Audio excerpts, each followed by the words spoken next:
እግዚአብሔር ትልቅ ዕድል ሰጥቶናል። ዛሬን በአይነ ስጋ እንድንገናኝ ረድቶናል። ሰኔ 22 ነው 2017 ዓ.ም እና በዚህ ቀን 17ኛውን ክፍል ነው የምንማረው። 17ኛው ክፍላችን ክርስትና በኢትዮጵያ በሚለው ላይ የ20ኛውን ክፍለ ዘመን ድርሳናት ነው አሁንም እየመረመርን ያለነው እና በዚህ ምርምራችን ውስጥ አንድ ቦታ ላይ ገታ ለማድረግ ፈልጌያለሁ። እሱም ከ15 ቀን በፊት የጀመርኩትን ኢትዮጵያዊው ነቢይ ሼህ ዘካርያ ጅብሪል ወይም ደግሞ አለቃ ነዋየ ክርስቶስ ተብለው የሚጠሩት ጉምቱ ሰው በ1837 ተወልደው በ1912 ያረፉት ሙስሊምን ማህበረሰብ ለመድረስ እግዚአብሔር እሳቸውን ተጠቅሞ የሰራበትን አካሄድ ጀምሬ ከዛ በኋላ በቀጣይ 2-3 ሳምንቶች እንድንቀጥል ጣልቃ ገብ ዝግጅት ያደረግኩት በኢትዮጵያ ማህበረሰብ ከ111 ሚሊዮን ሰዎች መካከል 34 በመቶውን የሚሸፍኑት የሙስሊም እምነት ተከታዮች ናቸው። ስለዚህ ወደ ዓለም ሁሉ ሂዱ፣ ለፍጥረት ሁሉ ወንጌልን ስበኩ ያለን ጌታ ወደ ዓለም ሁሉ የምንሄድ ከሆነ ልንደርሳቸው የሚገቡ ማህበረሰቦች በኢትዮጵያ ምድር ላይ በተገለጠ መንገድ ለእኛ እውነት ሆነው ታይተዋል። ይህን 34 በመቶ የሚሸፍነውን ማህበረሰብ ክርስቶስ በወደደን ፍቅር ባዳነን ልክ የፍቅሩን ውለታ ለመመለስ ልናደርግ ከምንችለው ቀዳሚ ነገር ውስጥ አንዱ ያን አዳኝ ኢየሱስ ክርስቶስን ገልጦ ማሳየት ነው። ለማንም ሰው በምናሳይበት ሂደት ውስጥ ነው ይህን ማህበረሰብ በስፋት የምናገኘው። ከዚህም የተነሳ የቤዛ ባፕቲስት ቤተክርስቲያንም ሆነ የትኛውም ቤተክርስቲያን ስለ ወንጌል ስርጭት ሲያስብ፣ ስለ ተልእኮ ሲያስብ ተልእኮውን ወደ ግቡ ሊያደርስ የሚችልበትን አቅጣጫ መቀየስ ይኖርበታል። ባለፈው ሳምንት እንዳልኩት ቤዛ ባፕቲስት ቤተክርስቲያን ባላት የ30 ዓመት የወንጌል ስርጭት ውስጥ ሙከራ ያላደረገችበት ክልል ቢኖር የሙስሊሙን ማህበረሰብ የመድረስ ስራ ነው። ከዚህም የተነሳ ባለመድረስ ፍሬያማ ነን ብዬ አልልም። ምክንያቱም የበዛውን መከር ደርሰን በክርስቶስ ፍቅር ሰዎችን ማሸነፍ ስላለብን። ቤዛ ብቻ አይደለችም ግን የምትወቀሰው። መላው ወንጌላውያን ቤተክርስቲያናት፣ መላው የካቶሊክ ቤተክርስቲያንም ሆነ የኦርቶዶክስ ቤተክርስቲያን በዚህ ጉዳይ ላይ ተጠያቂ ሊሆኑ ይችላሉ። ይህን በሚያስመለክት ነው ክፍል 2 በማለት ያለፈው ሳምንት መሰረታዊ ጭብጦችን ያነሳሁት። ዛሬ ደግሞ አሁንም ይህን ማህበረሰብ ለመድረስ ከመሃላቸው የወጡ ሰዎች ምን ጽፈውልን ነበር? ለዚህ የሚረዳንን መጽሐፍ ሁል ጊዜም የሚያግዘኝ ወንድም አለኝ በቤዛ ባፕቲስት ቤተክርስቲያን ላከታፈሰ ነው እና ካለበት ቦታ ካለበት ስፍራ እሱ የሚጠቅመኝን መጽሐፎች ይገዛልኛል እና ገዝቶ ከላከልኝ መጽሐፍ ውስጥ አንደኛው ጂሰስ ኤንድ መሐመድ የሚል ነው። ማርክ ገብርኤል የተባለ ሰው ነው የጻፈው እና ይሄ መጽሐፍ በጣም አስገራሚ መጽሐፍ ነው። በውስጡ ያሉት ቁም ነገሮችን ነው መጠኛ ወደ እናንተ በ2-3 ሳምንት ማደርሰው እና በማደርስበት ጊዜ እናንተ በርካታ ቁም ነገሮች ልታገኙ እንደምትችሉ አምናለሁ። ስራ የጀመርኩት በ22 ዓመት ዕድሜ ነው እና ብሪፍ ኬዝ ነበረችኝ። በብሪፍ ኬዙ ላይ ማንም ሰው እንዲያይ ታምነ ተሰማራ የሚል የመዝሙረ ዳዊትን ጥቅስ ለጥፌበታለሁ በግራም በቀኝ እና ለወንጌል እንደሰራው አድርጌ አስብ ነበር። ግን ውያ ድሬ ታምነ ተሰማራ በእውኑ ሰውን ያድናል? አያድንም። በእውኑ ታምነ ተሰማራ የሚለው ሰዎች በእግዚአብሔር ላይ ታምነው እንዲሰማሩ ያደርግ ይሆናል እንጂ ከዛ በተለየ ግን በታምነ ተሰማራ የክርስቶስ ወንጌል አይገለጥም። እናም ከዕለታት አንድ ቀን ያንን ገፍፌ አንስቼ በሌላ መተካት ነበረብኝ። የትኞቹም የእምነት ተከታዮች እምነታቸውን ለማስተላለፍ የአቅማቸውን ጥረት ያደርጋሉ። አሁን በማለዳ ከሚካኤል ወደ መገናኛ የያዝኩት ታክሲ ከሹፌሩ ጀርባ ነው የተቀመጥኩት እና የተደረደሩትን ምርጥ ጥቅሶች እያነበብኩ ነው የመጣሁት። ሶላት የጀነት ቁልፍ ናት ይላል። ፍላጎታችን ጀነት ነው ይላል። ጉዟችን ከአላህ ጋር ነው ይላል። አላህ ብቻ በቂ ነው ይላል። ጥሩ ስራ የክፉ ቀን ስንቅ ነው ይላል። የተለያዩ ጥቅሶች ታክሲው ላይ በፊት ለፊት ተጽፈዋል። ዱንያን ከኪስህ እንጂ ከልብ አታኑራት የሚልም እዛው ላይ አለ። ከአፈር ተፈጥሮ ወደ አፈር የሚገባ ሰው ሊኮራ አይገባም ይላል። እሱ ብቻ አይደለም፣ ለሚያልፍ ቀን የማያልፍ ቃል አትናገር። በታክሲ ውስጥ በሄድኩበት የታክሲው ባለቤት ይሁን ወይም ደግሞ ማናቸውም ሰዎች ያመኑትን ሊያስተላልፉ ጥረት አድርገዋል እና እኔም ደግሞ አይቻለሁ። ይህን የመሰሉ ቃላትን፣ ጥቅሶችን የሚናገረው ማህበረሰብ ለመድረስ በእኔና በእናንተ ሊከናወን የሚገባ ክንውን ምንድን ነው? ያንን ለመመለስ ያለኝ አማራጭ ቅድም እንዳልኳችሁ ወዳጄ ላከ ታፈሰ የገዛልኝን አንድ መጽሐፍ ዋና አድርጌ ወስዳለኝ። ከዛ ውጭ ግን የሺህ ዓመት ጎረቤቶች የሚል በጣም ድንቅ ጽሑፍ አለ። ሙስሊሞችንና ክርስቲያኖችን ሊያገናኝ የሚችል ሰንሰለት ለመፍጠር የተዘጋጀ መጽሐፍ ነው።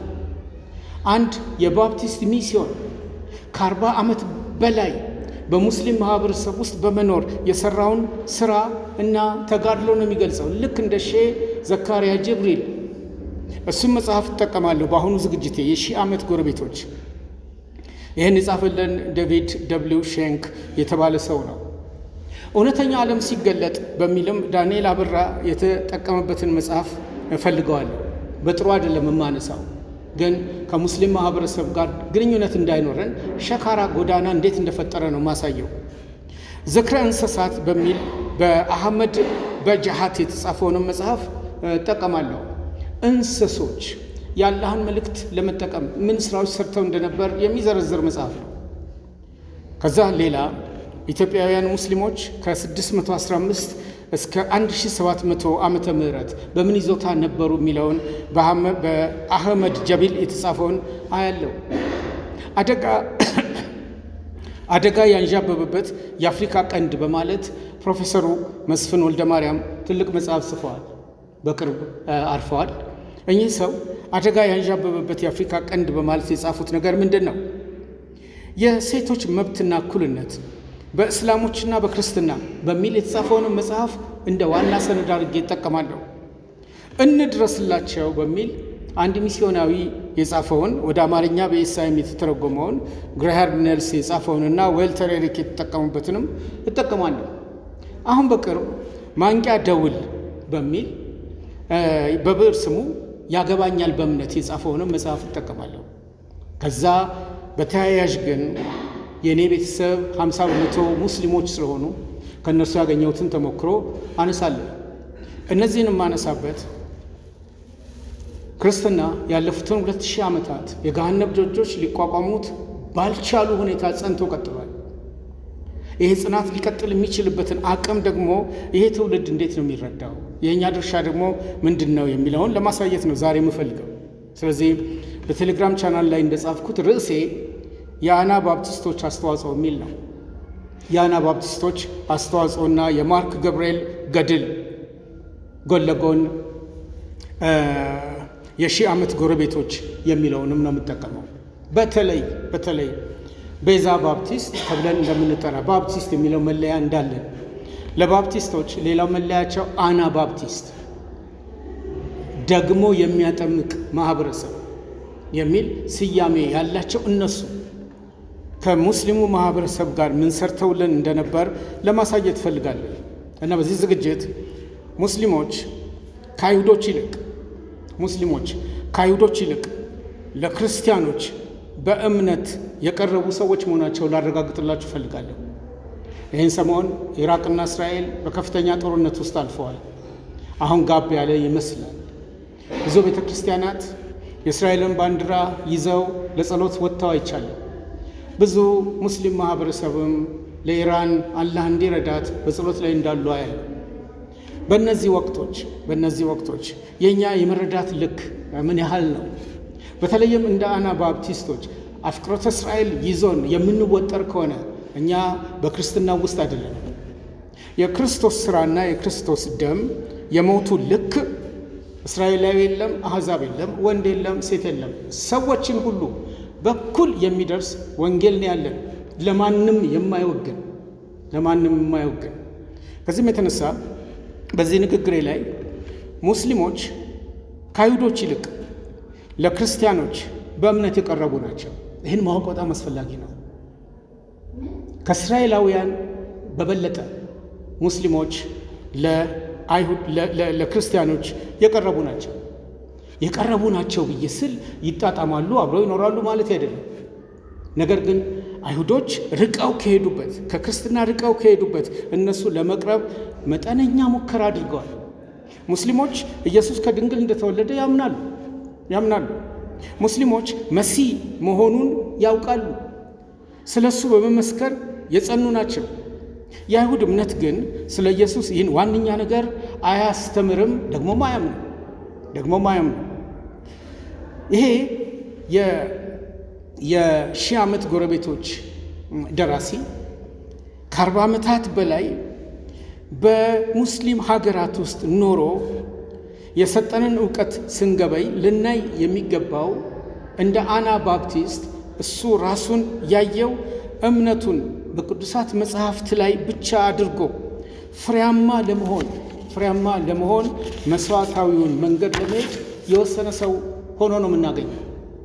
ባለፈው ጌታውን አሰፋ አንድ ጥያቄ ጠይቆኛል። ለጥያቄው መልስ የወንጌል ባላደራ ከሆን ለመሞትም ራስን አዘጋጅቶ ወደዚህ ማህበረሰብ መድረስ ምንም አማራጭ እንደሌለው ነው የኔ መልስ የነበረው። በዚህ በዴቪድ ንግግር ውስጥ እኔ መሰረት የማደርገው ይላል። ዴቪድ ሚስዮናዊ ነው። ለወንጌል ስራ ወደ አረቡ ዓለም የመጣ ነው። ሙስሊሞች ወዳሉበት ሀገራት ዞሮ የሚያስተምር ነው።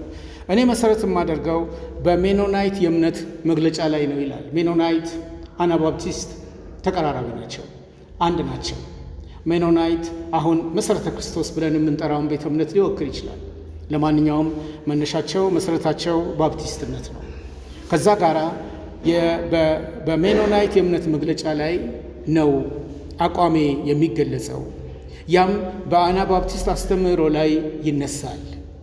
የሜኖናይት እንቅስቃሴ ከ16ኛው ክፍለ ዘመን የጀመረ ነው። የሜኖናይት እንቅስቃሴ ከ16ኛው ክፍለ ዘመን ጀምሮ የዘለቀ ነው። በአውሮፓ የነበረ ከዛም ደግሞ በዳግም መጥምቃውያን ያ ማለት በአናባፕቲስቶች እንቅስቃሴ የተስፋፋ ነው። ዳግም መጥምቃውያን ወይም አናባፕቲስቶች እያንዳንዱ የህይወት ክፍል ለክርስትና ለክርስቶስ ስልጣን እና መንግስት መገዛት አለበት ብለው ያምናሉ። ሁለንተናችን ለእግዚአብሔር የተገዛ ነው የሚል እምነት ነው አናባፕቲስቶች ያላቸው። የቤዛ ባፕቲስትም የተለየ አይደለም። ለክርስቶስ ስልጣንና መንግስት መገዛት አለበት ብለው ያምናሉ። መላውን ህይወታቸውን ለአላህ ፈቃድ ለማስገዛት ራሳቸውን የሰጡ ሙስሊሞችም ይሄው አይነት ግንዛቤ ነው ያላቸው፣ የጋራ ግንዛቤ። በሙስሊሙ ማህበረሰብም መላው ሁለንተናችን ለአላህ የተሰጠ ነው የሚለውን የሚያምኑ ህዝቦች ናቸው። አናባፕቲስቶች ደግሞ ይህንኑ የሚያምኑ ናቸው።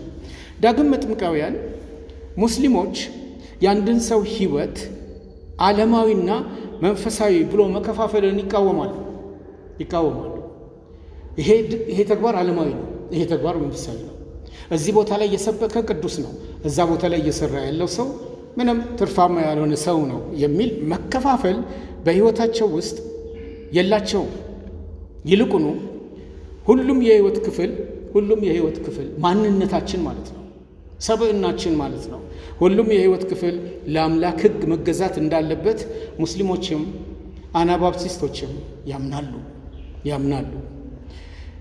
ለዚህ ራእይ ራሳቸውን የሰጡ ክርስቲያኖች በሙሉ ለዚህ እውነት ራሳቸውን የሰጡ ክርስቲያኖች በሙሉ ከሙስሊሞች ጋር ለሚያደርጉት ውይይት የጋራ የሆነ የመግባባት አቅም ሁል ጊዜ ያላቸው፣ ስጋት የላቸው፣ ፍርሃት የላቸው፣ በኩል አቅም እንዳሉ የሚረዱ የወንጌል መልእክተኞች ናቸው። ስለዚህ ወደ እነሱ ለመድረስ ከነሱ ጋር አብሮ ለመኖር አቅም አላቸው። ዴቪድ አለን ይሄን የሚነግረን ከ40 ዓመታት በላይ በዚህ ህይወት ውስጥ ከዚህ ማህበረሰብ ጋር አብሮ በመኖር ነው። በነገራችን ላይ አናባፕቲስቶች የሚያምኗቸውን መሰረታዊ ጭብጦች ሳሳይ አናባፕቲስቶችን የወደደበትን ምክንያትም ስናገር እኔም የምወድበት ስለሆነ እናንተ አድማጮች ይሄ የህይወቴ የምጋራው ነገር ነው ወይ ብላችሁ እንድታስቡ እፈልጋለሁ። አንዳንድ 2-3 ነጥቦችን አነሳለሁ። አናባፕቲስቶች በመግዛት ፋንታ ማገልገልን የሚመርጡ ሰዎች ናቸው። በመግዛት በሰው ላይ አቅምን በመጫን ሳይሆን በማገልገል የሚያምኑ ናቸው። ይሄ መለያቸው ነው። በመለያየት ፋንታ የልዩነት ግድግዳን በማፍረስ የሚያምኑ ናቸው። መለያያ ክፍተቶችን አነፍንፈው የሚፈልጉ አይደሉም። በጋራ ሊሰራ የሚችለውን ይልቁኑ የልዩነት ግድግዳ የፈረሰ መሆኑን በሚያስረዳው መንገድ ላይ መሄድን የሚመርጡ ናቸው። አናባፕቲስቶች በቤተ ክርስቲያን የስርዓት ባህል ወይም ትውፊት ፈንታ መጽሐፍ ቅዱሳዊ ስልጣንን ይቀበላሉ። አናባፕቲስቶች የምለው እኛም በውስጡ ስላለን እንጂ የክርስቲያኖች ሁሉ መለያ ነው። ይሄ ክርስቲያኖች እውነተኛ ክርስቲያኖች ሆነው በምድር በሚመላለሱበት ጊዜ እውነተኛ ቤተ ክርስቲያንም ሆነው ራሳቸውን በሚያገኙበት ጊዜ ሊሆኑት የሚገባው አሁን እያልኩ ያለውን አካሄድ እንደ ምሳሌ መከተል ነው። በስልጣን ተዋረድ የበላይና የበታች ከመሆን ፈንታ ወንድማማችነት ነው መለያቸው። የስልጣን ተዋረድ በመካከላቸው የለም።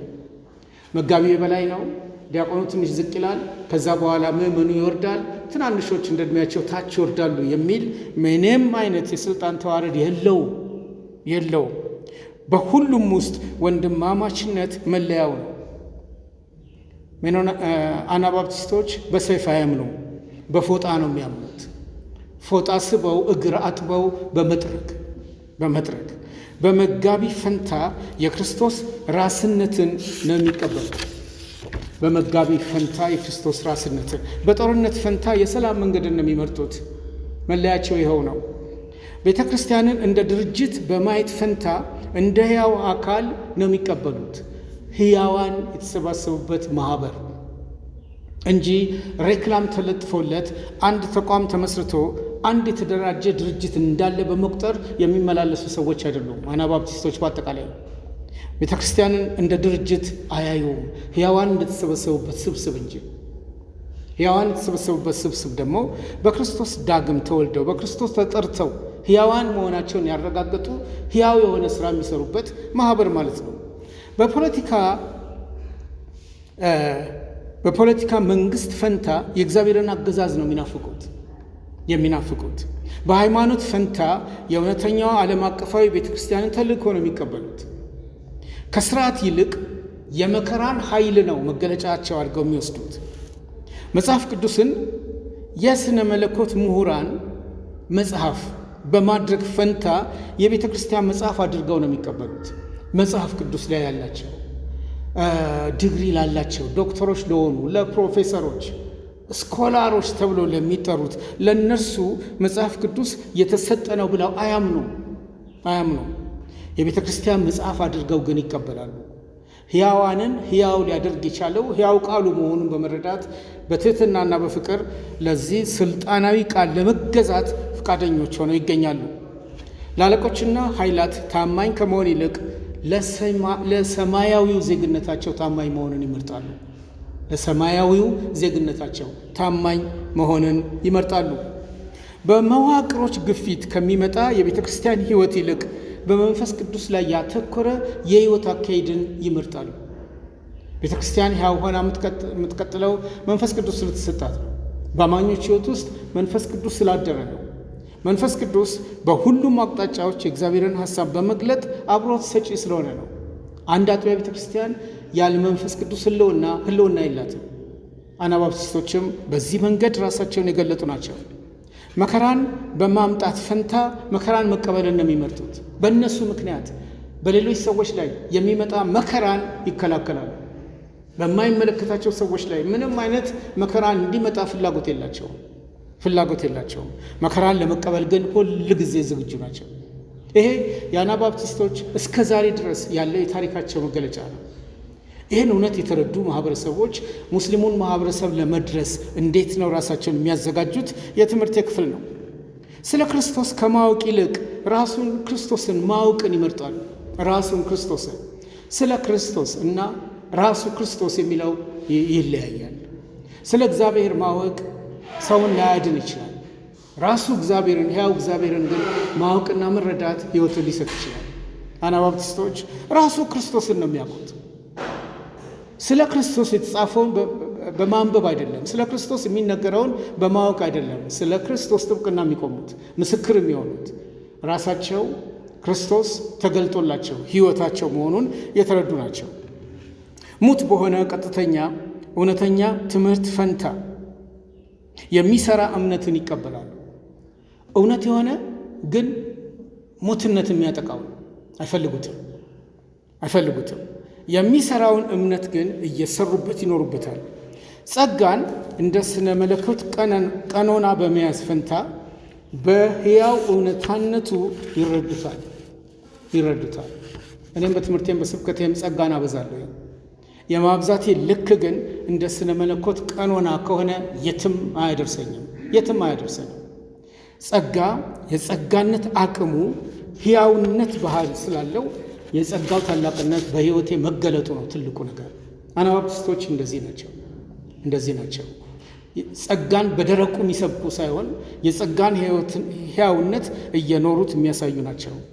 በመጠመቅ ፋንታ በክርስቶስ መጠመቅን ይመርጣሉ። በስም ብቻ ከገነነ ኅብረት ይልቅ በኑሮ የሚገለጥ አንድነትን ይመርጣሉ። በስም ብቻ ከገነነ ኅብረት የተገለሉትንና የተጣሉትን ችላ በማለት ፈንታ መቀበል ምርጫቸው ነው። ቢጤ አይደለም ብለው የሚያገሉት ምንም የሰው ክፍል የላቸው። አናባፕቲስቶች የኖሩት ሕይወት ይሄ ነው። በስነ አፈታት እውቀት ፈንታ ለስነ አፈታት መታዘዝን ቅድሚያ በመስጠት ይታወቃል። ብዙ የመጽሐፍ ቅዱስ አዋቂዎች የስነ አፈታት እውቀት አለን፣ ግን የስነ አፈታት እውቀት ሕይወት አይሰጥም። ለስነ አፈታት መታዘዝን እና በሱ የተገኘውን የማጠቃለያ ጭብጥ ከመኖር ጋር እስካልተያያዘ ድረስ በዓለም ላይ የአናባፕቲስቶች ሕልውና ቀጣይነት ኖሮት የዘለቀው እነዚህን እውነቶች በሕይወቱ አኑሮ ስለዘለቀ ነው። እንግዲህ አሁን ማነሳላችሁ መግቢያዬ ይህን ግንዛቤ ይዞ መነሳት ለመግባባት አቅምን ይፈጥራል። እንዴት ነው 34 በመቶ የሆነውን የኢትዮጵያ ማህበረሰብ አንዲት አጥቢያ ቤተክርስቲያንም ሆነ ክርስቲያኖች በስመ ክርስትና የሚጠሩትንና በስመ ቤተክርስቲያን የሚጠሩትን አይደለም እየተናገርኩ ያለሁት። 21ኛው ክፍለ ዘመን በዓለም ላይ ስመ ቤተክርስቲያናት ስመ ክርስቲያኖችን ፈልፍሎልናል። ከሕያው ከክርስቶስ ጋር ያልተገናኘ ግለሰብ ክርስቲያን ነኝ ብሎ ቢልም ከውድድሩ ውጭ ነው፣ ሙት ስለሆነ። ቤተክርስቲያንም ቢሆን የክርስቶስን ተልእኮ በመፈጸም ያልተጋና ያልሰራ ከሆነ በሌላ አጀንዳ ራሱን ያገኘ ከሆነ ይሄ የምናገረው ነገር ፈጽሞ እነሱን አይመለከትም። ለመቀራረብ ከዚህ ማህበረሰብ ጋር ሼህ ዘካርያ ጅብሪል፣ አሁን የማነሳላችሁ ገብርኤል ማርክ በኖሩበት ህይወት ውስጥ ያገኙት ትርፋማነት ከምን የመጣ እንደሆነ ለማወቅ ከወደድን አሁን ያነሳውላችሁን መሰረታዊ ጭብጦች በእኔ ህይወት ውስጥ አሉ ወይ የሚለውን መፈተሽ፣ እንደ ቤተ ክርስቲያን ቤዛ ባፕቲስት ቤተ ክርስቲያን መለያዋ ነው ወይ የሚለውን መፈተሽ አስፈላጊ ነው። ዴቪድ ደብሊው ሼንክ የክርስትናን እሴቶች በተገኘበት ለማንጸባረቅ ባደረገው ተጋድሎ ማለት ነው የሚሻለው ከሙስሊሙ ማህበረሰብ ጋር በመቀራረብ ለ40 ተከታታይ ዓመታት በተለያዩ ሀገራት በመገኘት ከሙስሊም ሃይማኖት ተከታዮች ጋር ኖሯል። እንዴት ለተከታታይ 40 ዓመታት ይህን ማህበረሰብ በመድረስ ሊኖር ቻለ? ይሄ የትምህርት የዛሬው ቀዳሚ ክፍል ነው። ይሄ ዛሬ እያነሳውላችሁ የምቀጥለውን የሺህ ዓመት ጎረቤታሞች የሚለውን መጽሐፍ አግኝታችሁ የበለጠ ብትረዱ ለእናንተ ማቀም ፈጣሪ ነው የሚሆነው። የሺህ ዓመት ጎረቤቶችን ያሳተመልን ተስፋ አቃቢያን ድርጅት ነው። የዶክተር ተስፋዬ ሮበሌ ድርጅት ነው። በጣም ግሩም ስራ ነው የሰሩት። ለወንጌል ስርጭት አቅም የሚፈጥረውን ስራ ነው የሰሩት። የሺህ ዓመት ጎረቤቶች በዚህ በመጽሐፉ አዘጋጅ እይታ ከሙስሊሞች ጋር የነበረኝ ቆይታ የዳግም መጥምቃውያን የባፕቲስት የማንነቴ አሻራ ያረፈበት ነው ብሎ መስክሯል። የባፕቲስት የማንነቴ አሻራ ያረፈበት ነው። እኔ ይላል ይህ ሰው፣ እኔ የመሲሁ የኢየሱስ ተከታይ ነኝ። እግዚአብሔር በመሲሁ ኢየሱስ ሰውን እንዳዳነ እንዲሁም በክርስቶስ ይቅርታንና ከእግዚአብሔር ጋር እርቅን እንዳገኘው እኔ አምናለሁ። ከሱን የጀመረው ተልእኮ የሚለው ይህንኑ ነው። እኔ አምናለሁ። ቤተ ክርስቲያን የእግዚአብሔር መንግሥት በምድር ላይ ለመኖሩ ምልክት እንድትሆን እግዚአብሔር ጠርቷታል። ይሄ እምነቱ ነው። የዴቪድ እምነት የኔም የኩሪም የሰለሞንም እምነት ሆኖ መታየት ይኖርበታል። ይህንን ተረድተን በስምምነት በአንድ ላይ በተናጥልም የምንሰራቸው ስራዎች ያለምንም ጥርጥር ውጤትን ይዘው ይመጣሉ። በዴቪድ ሕይወት ውስጥ የተከናወነለት ክንውን ከዚህ ጋር በጣም ስለሚያያዝ ይህ ሰው ይህም መንግስት የእግዚአብሔር መንግስት ማለት ነው። ይህም መንግስት በመሲሁ የተጀመረ ሲሆን በክርስቶስ ዳግም ምጽአት ለዘላለም ፍጻሜን ያገኛል የሚል እምነት ይዤን ያለሁት ይላል። አንድ መንግስት ተመስርቷል። ያ መንግስት ፍጻሜ አለው። ያ የፍጻሜ መንግስት ደግሞ ከክርስቶስ ዳግም ምጽአት ጋር አብሮ ተገናኝቷል። ዴቪድ ይህን አይቶ የፊቱን እየተረዳ የሚያገለግል ሰው መሆኑን የገለጸበት አገላለጽ ነው። እንግዲህ ከ40 ዓመታት በላይ አብሮ ለመዝለቅ የቻለው ይህ አገልጋይ ማንም በክርስቶስ ነኝ የሚል አማኝ ሊኖረው የሚችለውን መለኪያ የራሱ መለኪያ አድርጎ ነው። ይሄ መለኪያ ለዴቪድ ብቻ የሚሰጥ አይደለም። 45 ዓመት በዛ ማህበረሰብ ውስጥ ስላገለገለ ለእሱ ብቻ የሚተው አይደለም፣ ለእኔም የሚሆን ነው፣ ለእያንዳንዳችንም የሚሆን ነው። ማንም በክርስቶስ ነኝ የሚል አማኝ በአንደኛ ጴጥሮስ ምዕራፍ 3 ቁጥር 15 ላይ ካልተመሰረተ ውጤታማ አይሆንም ብሏል። ካልተመሰረተ አንደኛ ጴጥሮስ ምዕራፍ 3 ቁጥር 15 ዳሩ ግን ጌታን እርሱም ክርስቶስ በልባችሁ ቀድሱት፣ በእናንተ ስላለ ተስፋ ምክንያት ለሚጠይቋችሁ ሁሉ መልስ ለመስጠት ዘወትር የተዘጋጃችሁ ሁኑ። ነገር ግን በየዋህነትና በፍርሃት ይሁን። ይህ ትልቅ መመሪያ ነው። 34% የሆነው የኢትዮጵያ ማህበረሰብ ሊጠይቀን ተዘጋጅተዋል። ወደ እርሱ እየቀረብን በሄድን ቁጥር ያለ ጥያቄ አይተውንም። እኛም ልንጠይቀው የመቻል አቅማችን የዛን ያህል የተጠናከረ ሆኖ ሊገኝም ይገባል። እኛ ጠይቀን መልስ ላናገኝ እንችል ይሆናል። በእኔ በመኮንን ታደሰ በካሳሁን ሽፈራው ተሞክሮ ውስጥ ይህን አይተናል። ጠይቀናል። ትላልቆቹን ሙስሊሞች እነሱም መልስ አጥተዋል፣ ጠይቀውናል። እኛም ደግሞ ጊዜ ስጦን እንዳልን ባለፈው ሳምንት አንስቻለሁ። በእናንተ የተሞክሮ መግለጫ ግን ሐዋርያው ጴጥሮስ የሰጠን ትልቅ መመሪያ አለ። ያ መመሪያ ምንድን ነው? አሁን ያነበብኩላችሁ ክፍል ነው። በእናንተ ተስፋ አለ። በእናንተ ስላለ ተስፋ በእያንዳንዳችን ሕይወት ውስጥ ሕያው የሆነ ተስፋ አለ። ስለዚህ ተስፋ እግዚአብሔርን ማመስገን አለብን። ሕያው ተስፋ በሕይወታችን ውስጥ የሚያኖር ተስፋ በእያንዳንዳችን ሕይወት ውስጥ አለ። ጴጥሮስ የሚነግረን እሱን ነው። በእናንተ ስላለ ተስፋ ምክንያት በእናንተ ውስጥ ስለተገለጠው በእግዚአብሔር መለኮታዊ ጥሪ ተካፋይ የሆናችሁ ክርስቶስ ራሱን ስለገለጠላችሁ በእናንተ ስላለ ተስፋ ምክንያት ለሚጠይቋችሁ ሁሉ መልስ ለመስጠት ዘውትር የተዘጋጃችሁ ነው። ተስፋችን ክርስቶስ ነው። የክርስትና ማዕከል ክርስቶስ ነው። የድነታችን መልሕቅ እሱ ብቻ ነው። በውስጣችን ያደረው ትልቁ ተስፋ እሱ ነው። ስለ እሱ ነው የሚጠይቁን። ስለ እሱ ነው በተለያየ አቅጣጫ ጥያቄዎች በተናጠል ለእያንዳንዳችን የሚመጣው፣ በጋራም ሊሆን ይችላል። ግን ለሚጠይቋችሁ ሁሉ ጥሩ ፍሬዝ ነው፣ ጥሩ ቃል ነው። ለሚጠይቋችሁ ሁሉ መልስ ለመስጠት ዘወትር የተዘጋጃችሁ ሁኑ።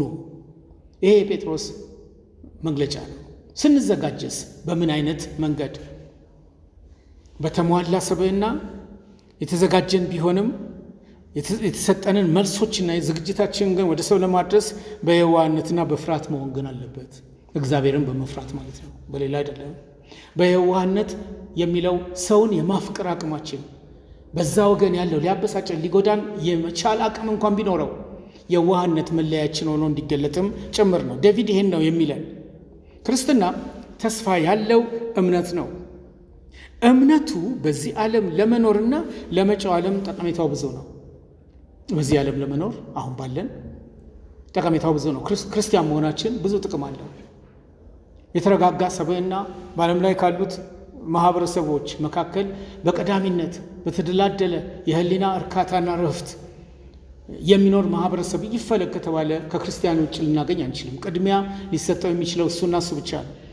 በዚህም ምድር ላይ ተጠቃሚዎች ነን። ለመጪው ዓለምም እንደዚሁ ክርስቲያን መሆናችንና የክርስትና ተጋሪ መሆናችን ጥቅሞችን አስገኝቶልናል። ይህም ተስፋ ሆኖ በአማኞች ሕይወት ውስጥ ይኖራል። ተስፋውና ክርስቶስ ተጣማሪ የማይለያዩና ተያያዥ ናቸው። ስለ ያው ተስፋና ክርስቶስ መነጣጠል አይችሉም፣ ተያያዥ ናቸው። ክርስትና ለራስ መኖር ብቻ ባለመሆኑ ግላዊ ጥቅምን ያገኙ አማኞች ሁሉ ያገኙትን በጎ ነገር ለሌላው ሰው እንዲሆንለት የማድረግ ኃላፊነት አለባቸው። ለዛ ይመስለኛል የያዝኩት መታወቂያ ቤዛ ባፕቲስት ቤተክርስቲያን የሰጠችኝ ስራ የሚለው ምስክርነት የሚል ነው። የሁላችንም እንደሱ ነው። ያ የሆነበት መሰረታዊ ምክንያት ክርስትና ለራስ ብቻ መኖርን ስለማይፈቅድ ነው። ምስክር የምንሆነው ለራሳችን አይደለም፣ ለሌላው ነው። ያን የማድረግ ኃላፊነት ደግሞ መለያችን ነው። የክርስትና ትምህርትና የሕጉ ድምዳሜ እግዚአብሔርን መውደድና ሰውን እንደራስ አድርጎ መውደድ ነው። አለቀ። ሕግ ሁሉ ተቋጥሯል። በሁለት በሺህ የሚቆጠር ዝርዝር ነገር ማውጣት እንችላለን። ግን የክርስትና ትምህርትና የሕግ ድምዳሜ እግዚአብሔርን መውደድ፣ ሰውን እንደራስ አድርጎ መውደድ። በዚህ ጉዳይ ላይ ትኩረት እንድናደርግ ነው የዛሬ ዝግጅቴ ይህንን ሰፋ አድርጎ የሚያሳየው። እንግዲህ በተሞክሮ የበለጸገው የሺህ ዓመት ጎረቤቶች ሙስሊሞችና ክርስቲያኖች በማለት ዴቪድ ደብሊው ሼንክ የጻፈልን መጽሐፍ በእስልምና ዙሪያ ጥናት ሲያካሂድ የት ቦታ ላይ ራሱን አግኝቶ እንደነበረ ብነግራችሁ ጥሩ ነው። በበርካታ ሙስሊም ሀገሮች ተዘዋውሯል። በሙስሊም ሀገሮች የተዘዋወራችሁ እጃችሁን ልታሳዩን ትችላላችሁ። ኤርሚያስ አንድ ሰው አግኝቻለሁ። እሺ፣ በኢትዮጵያ ማህበረሰብ ውስጥ ስንኖር ከሙስሊም ማህበረሰብ ጋር ቀጥተኛ ግንኙነት ያላችሁ እጃችሁን ልታሳዩን ትችላላችሁ። 1 2 3 4 5 6 7 እግዚአብሔር ይመስገን 8። ዴቪድ ሶማሌን ጨምሮ በአፍሪካ ምድር ላይ ያለች ናት። ሶማሌን፣ ኢንዶኔዥያ፣ ኢራን፣ ኮሶቮ፣ በመካከለኛ ኤስያ በሚገኙት ትላልቅ ዩኒቨርሲቲዎች፣ የሙስሊም ዩኒቨርሲቲዎች የጠለቀ እውቀቱን በማካፈልና በማስተማር ሙስሊም የእምነቱን ተከታዮች በማግኘት ከነሱ ጋር የክርስቶስ የሆነውን ሐሳብ በመግለጥ ኖረዋል።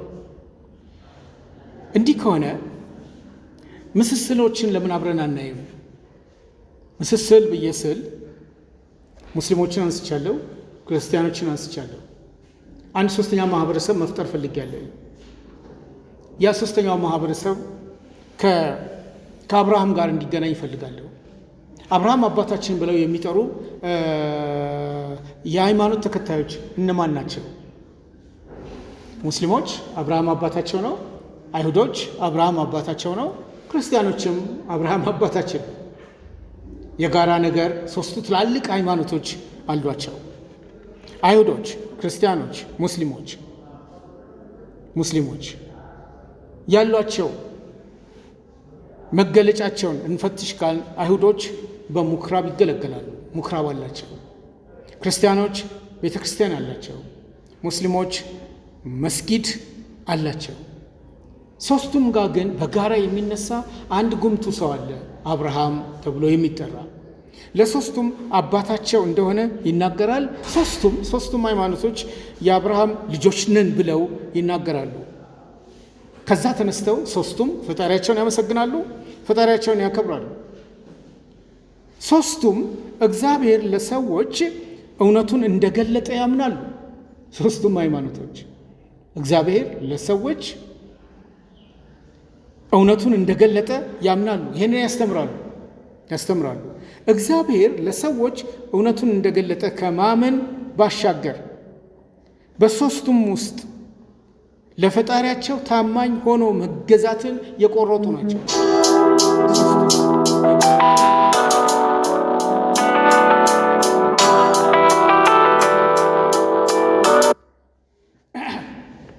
ሦስቱም የቆረጡ ናቸው። እንደ ዴቪድ አገላለጽ ግን አይሁዶች ለቶራ ነው የሚገዙት፣ ለቶራ። ክርስቲያኖች ለመጽሐፍ ቅዱስ ነው የሚገዙት። እስላሞች ደግሞ ለቁርአን ነው ታማኝነታቸውን የሚያሳዩት። አላቸው መጽሐፍ ሦስቱ። መነሻቸውን አብርሃም ያደረጉት እነዚህ ህዝቦች በሂደት እስራኤልን፣ በሂደት ቤተ ክርስቲያንን፣ ሰፊውን ማህበረሰብ በሂደት ኡማን አስገኝተዋል። ትላልቅ ማህበረሰብ በዓለም ላይ ፈጥረዋል። ሦስቱ ማህበረሰቦች ኡማ ህዝብ ማለት ነው። በሙስሊሙ እምነት ህዝብ ማለት ነው። በዓለም ያለው የሙስሊም ህብረተሰብ፣ ይህን ማወቅ ጥሩ ነው። በዓለም ያለው የሙስሊም ህብረተሰብ ለእስልምና እምነት ራሱን እስካስገዛ ድረስ የኡማ አባል ሆኖ ይቆጠራል። ሙስሊም ሆኖም ይጠራል። ከዚህም የተነሳ የትኛውም በዚህ ክልል ከሆነው ማህበር ጋር በሰፊው የመስራት መብት አለው። ኡማ ተልእኮ አለው። የሙስሊም አጠቃላይ ማህበረሰብ ኡማ ብዬ ስል በዓለም ላይ ያሉትን ሙሉውን ሙስሊሞች ማለት ነው። ኡማ ተልእኮ አለው። እስልምናን መጠበቅ፣ ሙስሊሞች ወደ ተሳሳተ መንገድ እንዳይሄዱ መከላከል የኡማው ተግባር ነው። በዓለም አቀፍ ደረጃ በኡማ ውስጥ አባል ለመሆን የሚያስፈልገው የምስክር ወረቀት አንድ ሕፃን በሚወለድበት ጊዜ ወደ ጆሮ ጠጋ ብሎ ላኢላህ ኢላላህ መሐመድ ረሱሉላህ የሚለውን መንገር አለቀ። የኡማ አባል ለመሆን ይሄ ብቻ በቂ ነው። ከአንድ አምላክ አላህ በቀር ሌላ አምላክ የለም፣ መሐመድም የአላህ መልእክተኛ ነው ማለት ነው። ይሄ ነው በጆሮ የተነገረው። ለየትኛውም ሕፃን ልጅ ከተነገረበት ቀን ጀምሮ እሱ ሙስሊም ነው። ይሄ ብቻ ነው የምስክር ወረቀቱ። እግዚአብሔር ይስጥልኝ።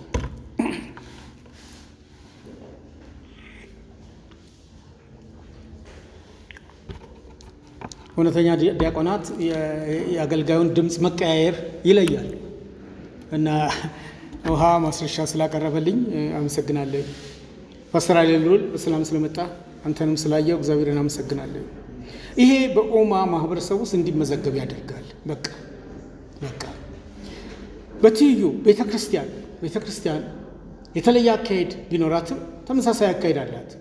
የተለየ የምለው በቀጣይ በማነሳው ነው። ቤተክርስቲያን ብለን ስንጠራ ኤክሌዥያ ማለታችን ነው፣ ሌላ ነገር አይደለም። ኤክሌዥያ የግሪክ ቃል ተጠርተው የወጡ ማለት ነው። ተጠርተው የወጡ የሚያስገርም መግለጫ ነው ይሄ። ተጠርተው የወጡ ማለት ነው ቤተ ክርስቲያን በራሱ። ስለዚህ በዓለም ላይ ያሉ ክርስቲያን ነን ብለው የተለዩ ተጠርተው የወጡ ናቸው። ጠሪያቸው እግዚአብሔር ነው። ሰውን እንደ መሳሪያ ይጠቀም እንጂ እግዚአብሔር በመለኮታዊ የጥሪ አካል ውስጥ ነው እነዚህ ሰዎች ተጠርተው የወጡት። ተጠርተው ወጥተዋልና ሕያዋን ናቸው። ከሕያው ድንጋይ ጋር አብረው ተገጣጥመው ነው ያሉት። ኤክሌዥያ ማለት እሱ ነው። ተጠርተው የወጡ የሚል ፍቺን ይዟል። ህንፃን ማሰብ የትም አያደርስም። ካቴድራል ማሰብ የትም አያደርስም። በየሰፈሩ የሚገኘው የዝናብና የንፋስ መጠለያ ማሰብ የትም አያደርስም። ይሄ መጠለያና በየመንደሩ ያለውማ አሁን የልማት ኮሪደር መጥቶ እሱን ሁሉ አጥፍቶብናል። እሱ ሁሉ ቤተ ክርስቲያን የሚለውን አይወክልም።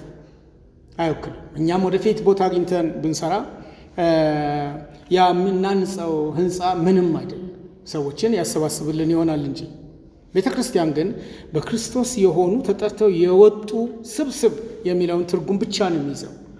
በዓለም ያሉ ቤተ ክርስቲያናት፣ ቅድም ኡማውን በዓለም ያሉ ሙስሊሞች ነው ያልኩት። አሁን ደግሞ በዓለም ያሉ ቤተ ክርስቲያናት ዋነኛ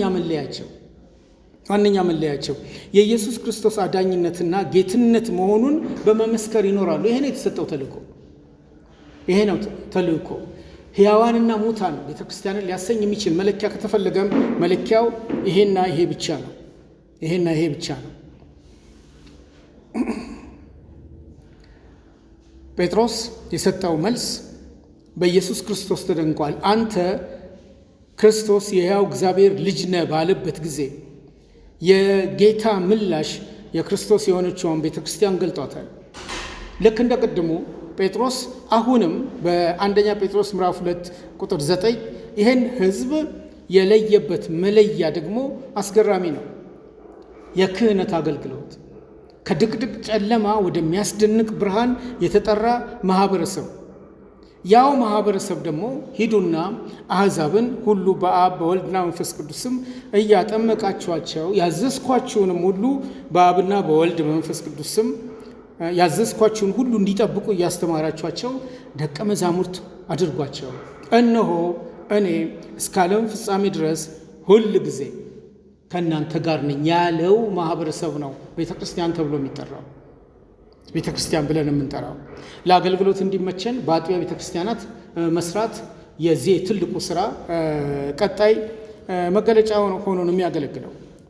እንግዲህ አንድ የሙስሊም ኢማም ወይም መሪ የሀገር ፍቅር ጥሩ ነው ይላል። የሀገር ፍቅር ጥሩ ነው፣ ነገር ግን ገደብ ሊኖረው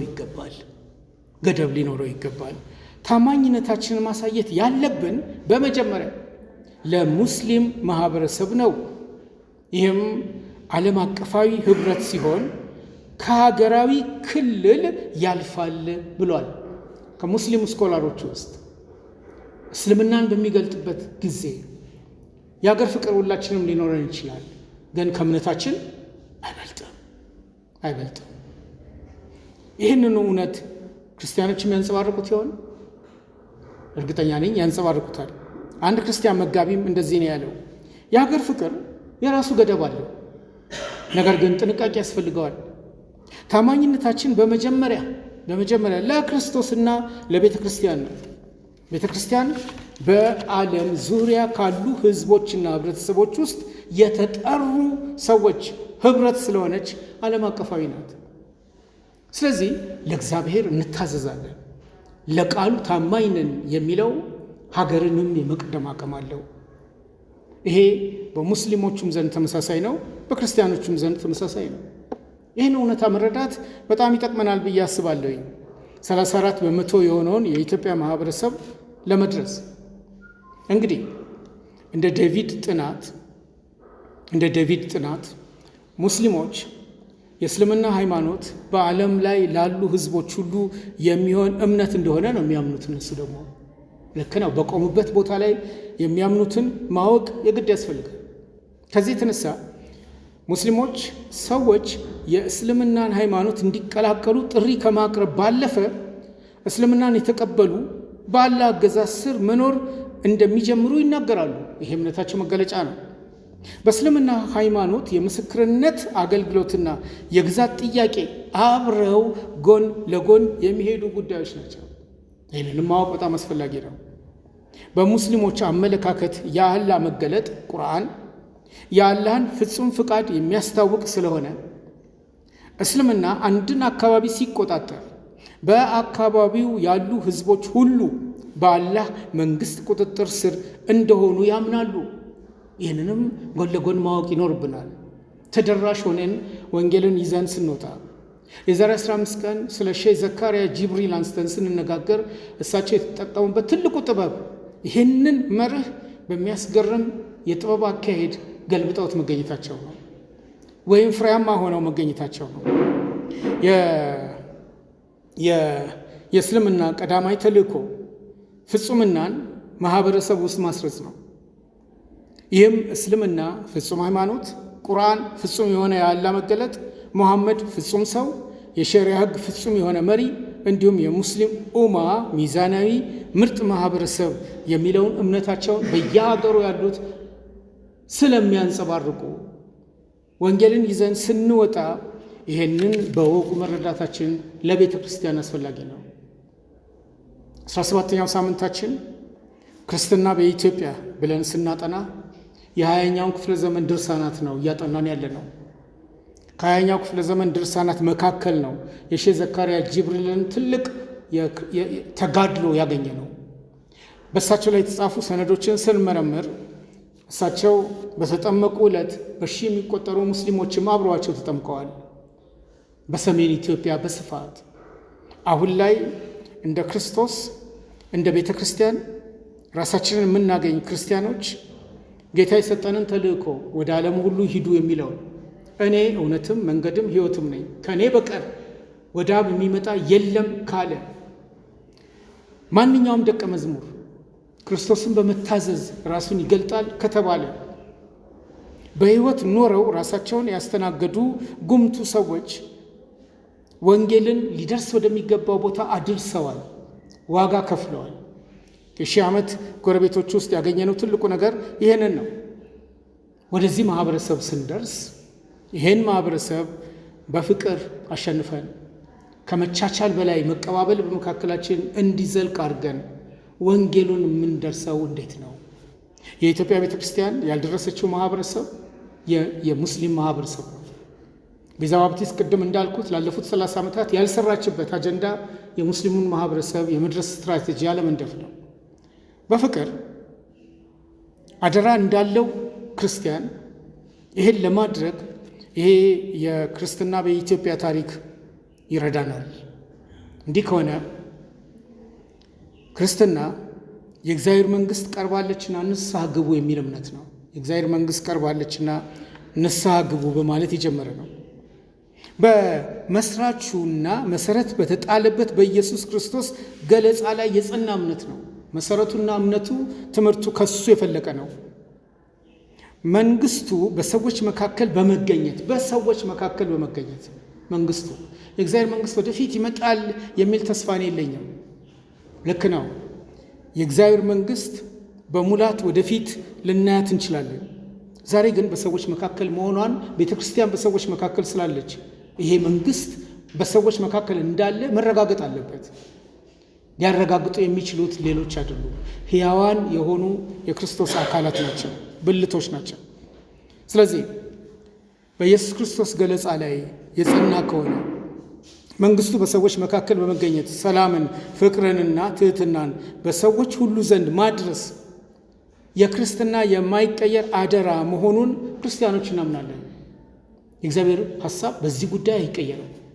ሌላ አጀንዳ አምጥቶ ልጆቼ ይበቃቸዋል፣ የመዳኛው መንገድ ከክርስቶስ ውጭ ሌላ አማራጭ አለ ተብሎ አይነገረንም።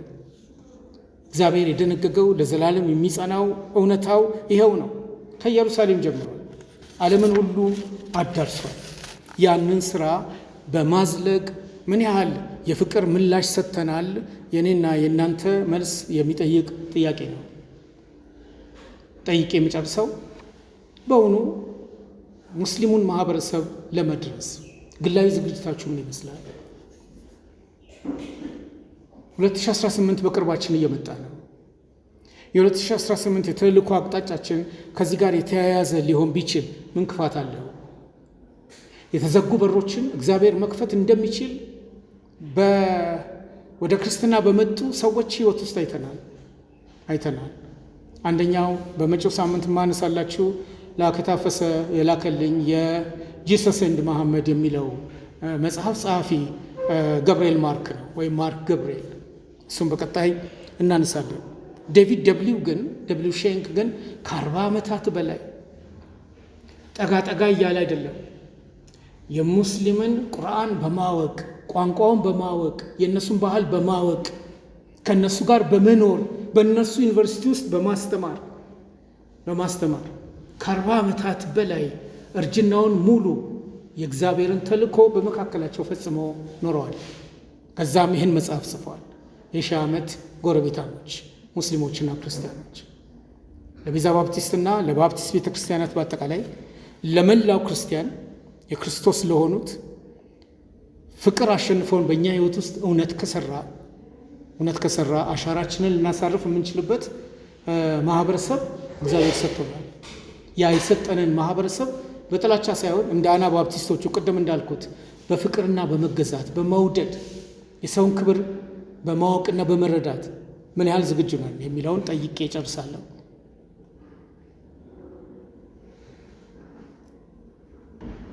ተጣድፌባቸዋለሁ አውቃለሁ። ሰፊ ስለሆነ ነው ዝግጅቴ፣ ይቅርታም ጠይቃለሁ።